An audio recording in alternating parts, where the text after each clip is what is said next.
আজ হচ্ছে বৃহস্পতিবার, সকালটা শুরু করলাম তোমাদেরকে চা আর বিস্কুট দিয়ে।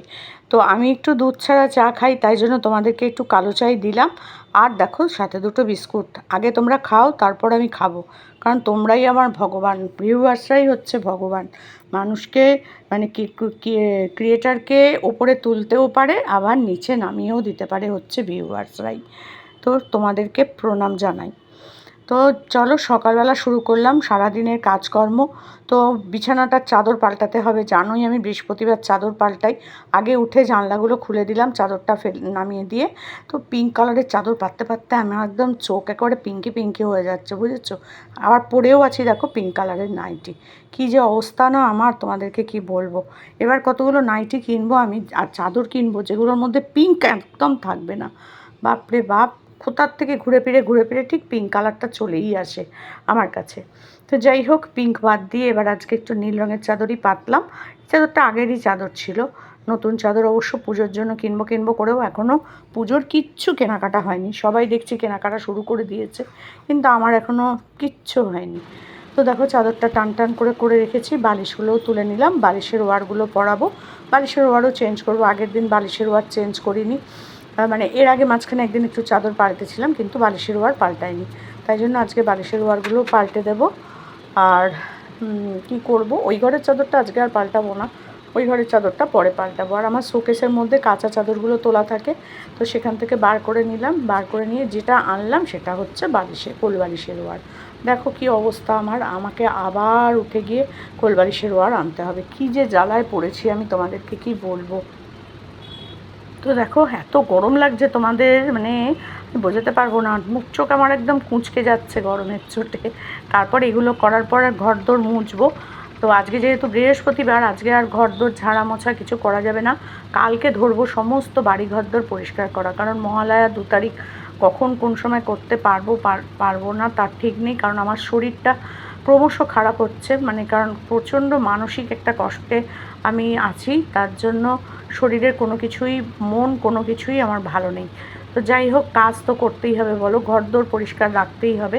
আজকে একটু সাদা বালিশের ওয়ার পরালাম, সবসময় তো রঙিন পরাই, আজকে একটু সাদা বালিশের ওয়ার পরালাম। তো পুজোর আগে ইচ্ছা ছিল একবার গড়িয়াহাট যাব, গড়িয়াহাটে মেয়ের সাথে গিয়ে একটু বালিশের ওয়ার চাদর কিনে আনবো ভেবেছিলাম। ওখানে একটা মেয়ের পছন্দের দোকান আছে, ওই দোকানটায় বেশ সুন্দর চাদর বালিশের ওয়ার পাওয়া যায় জানো তো। কিন্তু খুব সুন্দর, যেটা আমাদের এখানে সহজ মানে প্রিন্টগুলো খুব একটা দেখতে পাওয়া যায় না।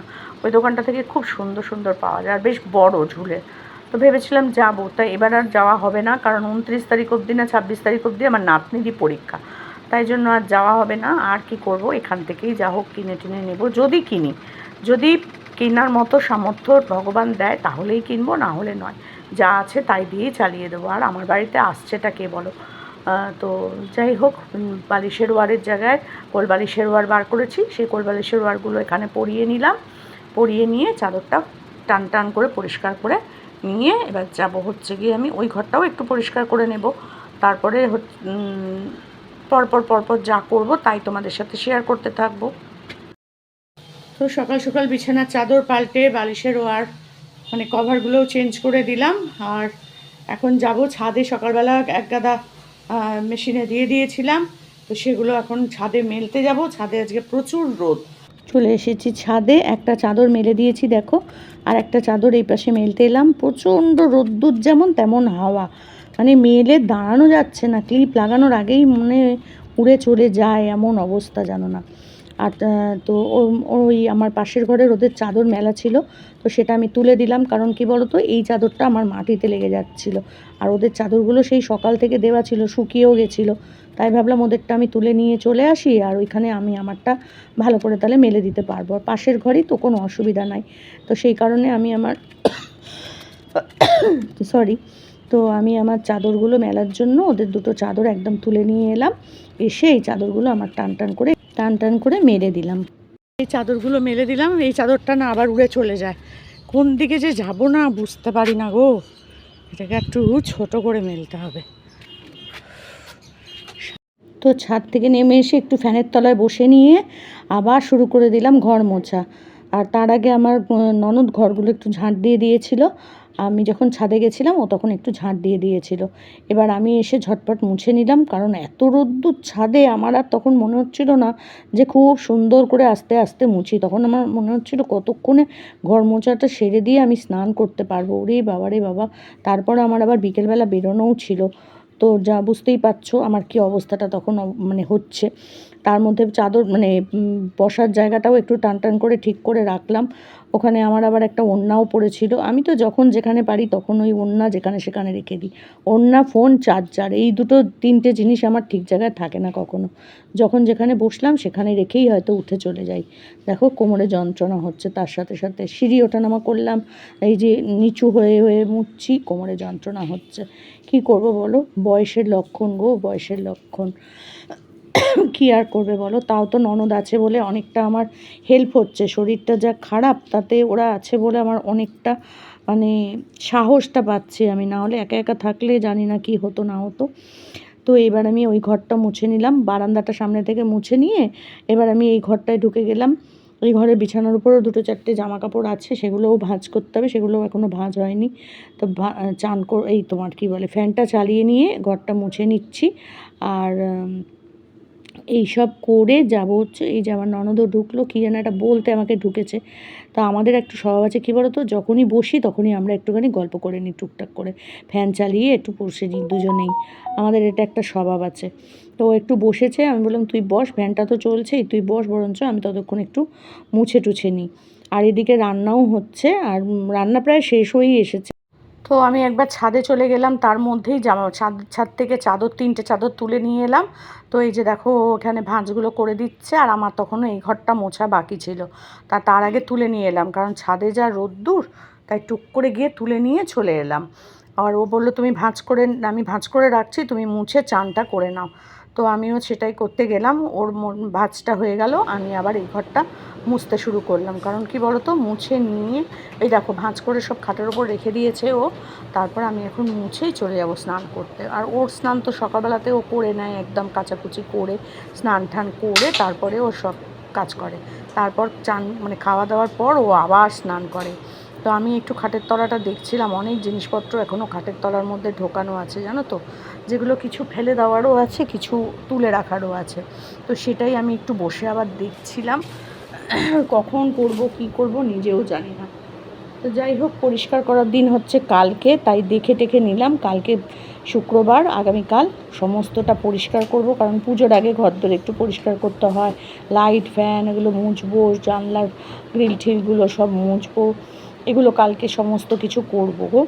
আর পুজোর সময় নবমী বলছি, ষষ্ঠীর দিনকে তোমার এই কভারগুলো একটু চেঞ্জ করবো, চেয়ারের কভার টাভারগুলো। নতুন কিছু কিনবো না, একটা সেট করে আমার তোলাই থাকে, সেইটাই পেতে দেবো। পুজোর সময় একটু ভালো লাগে না, পরিষ্কার পরিচ্ছন্ন, বেশ একটু অন্যরকম। সেই লালটা তুলে দিয়ে অন্য একটা সাদা রঙের পাতবো।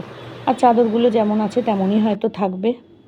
তো পুরো ঘর বাড়ি বারান্দা ডাইনিং সব আমার মোছামুছি হয়ে গেল, জামা কাপড়ও তুলে নিয়ে আসা হয়ে গেল, ভাঁজ হয়ে গেল। এবার যাব চান করতে, চান করে এসে খাবো। রান্না কমপ্লিট, ওরও সব কিছু কাজ রান্নাঘরের হয়ে গেছে। এবার আমি চান করে খেয়ে দিয়ে উঠে বাসন মেজে রান্নাঘরগুলো পরিষ্কার করব। তো সেগুলো পরে করব, সেগুলো আর তোমাদের সাথে শেয়ার করতে পারবো না, কারণ ওই রোদ্দুরের মধ্যে না ক্যামেরা লাগিয়ে বসে করা আমার পক্ষে একদম আজকে সম্ভব না গো। অন্যদিন তো আমি রান্নাঘর পরিষ্কার টরিষ্কার করে চান করতে চলে যাই, তা আজকে আর সেটা হচ্ছে না। আজকে খেয়ে দিয়ে উঠে আমি রান্নাঘর পরিষ্কার করব। গুড আফটারনুন, চলে এসেছি আজকে আমার দুপুরের খাবার দাবার নিয়ে। আজকে আমাদের রান্না হয়েছে, এটা হচ্ছে মুড়িঘণ্ট মাছের মাথা দিয়ে, আর এখানে হচ্ছে মাছের ঝোল আলু দিয়ে। এই হচ্ছে আমার খাবার। তবে মুড়িঘণ্ট দিয়েই মনে হচ্ছে 90% ভাত খেয়ে নেব, এটা দিয়েও খাবো। আর আমার ননদের হাতের রান্না তো ভীষণই সুন্দর, গন্ধ যা বেরোচ্ছে তাতেই আমার অর্ধেক খাওয়া হয়ে গেছে। তো চলো গল্প করতে করতে তোমাদের সাথে খেয়ে নিই। তো চলো, এদিকে আমার ননদ বসে আছে, কিন্তু ক্যামেরাতে দেখাচ্ছি না। তো মাছের ঝোলটা পাশে রাখলাম, আর এই মুড়িঘণ্ট দিয়ে খাওয়া শুরু করলাম। চুলটা বেঁধে রেখেছি, কারণ চুলটা না পুরো ভিজে।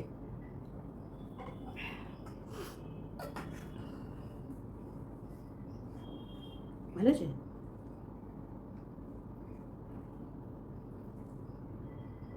মধ্যে ফেলি বল খাটাগুলো। হ্যাঁ, পিঙ্কিও খুব ভালো করতো। আমি আরো ভালো মশলাপাতি করলে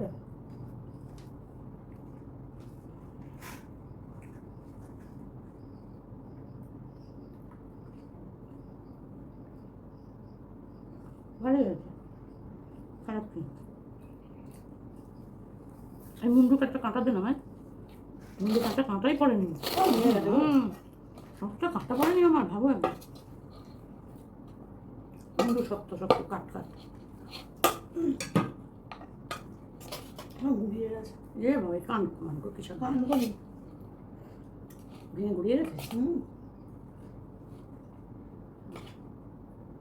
আর চালিয়ে দিস না, আর চাল ফাল দিস না, যা। এই ঘুরিয়ে ইয়ে হয়ে গেছে, একদম মিশে গেছে। কাঁটাটা বেশ মুন্ডুটা যেটা কাঁটার জায়গাটা, এই শক্ত জায়গাটা, ওটা বেশ চিবিয়ে চিবিয়ে খাবো। তার বেশ ভালো লাগে।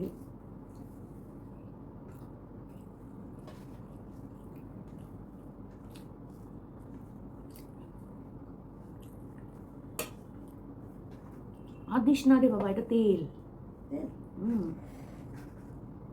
তাহলে গেল মাছের ঝোল খেতে পারছি না।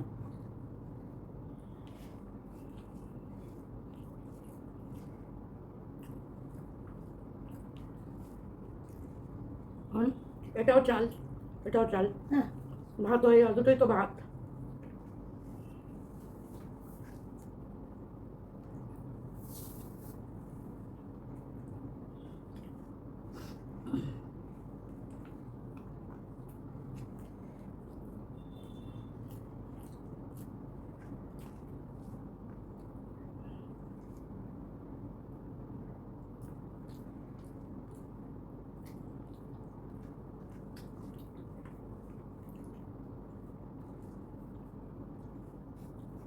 খুবই ভালো হয়েছে।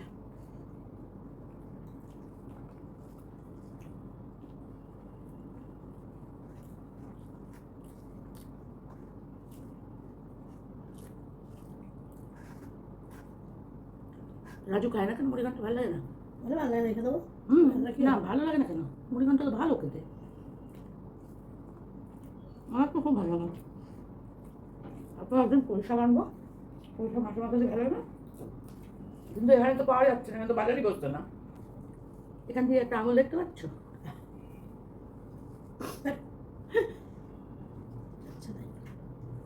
দেখা যাচ্ছে তো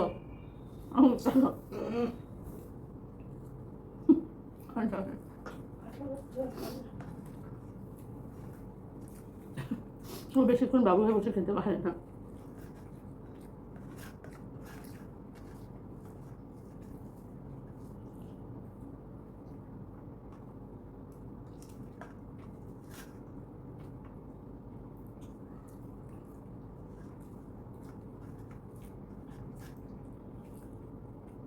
এবার মাছের ঝোলটা দিয়ে খাই বলো, ওটা দিয়ে আবার লাস্টে খাবো। পাপটাই দেখা যাচ্ছিল না এতক্ষণ ধরে। ক্যামেরাটাও আমি ঠিক করে সেট করতে পারছিলাম না, মাটিতে মানে রেখে, মানে অনেকদিন করি না তো, ঠিক মতো পারছিলাম না।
Vabbè, devo bene.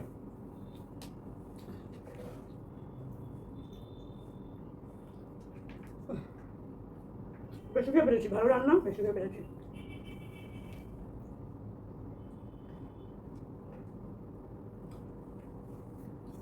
কাঁটা নেই, একটাও কাঁটা নেই, চিবিয়ে খাওয়ার কাঁটা নেই। এত ভেঙেছিস তুই? ভেঙেছিলাম, মাছের মাথাটা ছোট হয়ে গেল, ভেঙে দৌড়াতে গিয়ে সব ঘুরিয়ে কাটলাম, ওরা পালা গেছে।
কথা আর বলতে পারছি না আজকে তোমাদের সাথে, বুঝেছো? এত ভালো রান্না তো বেশি কথা বলতে পারলাম না, মনোযোগ দিয়ে খেলাম আজকে।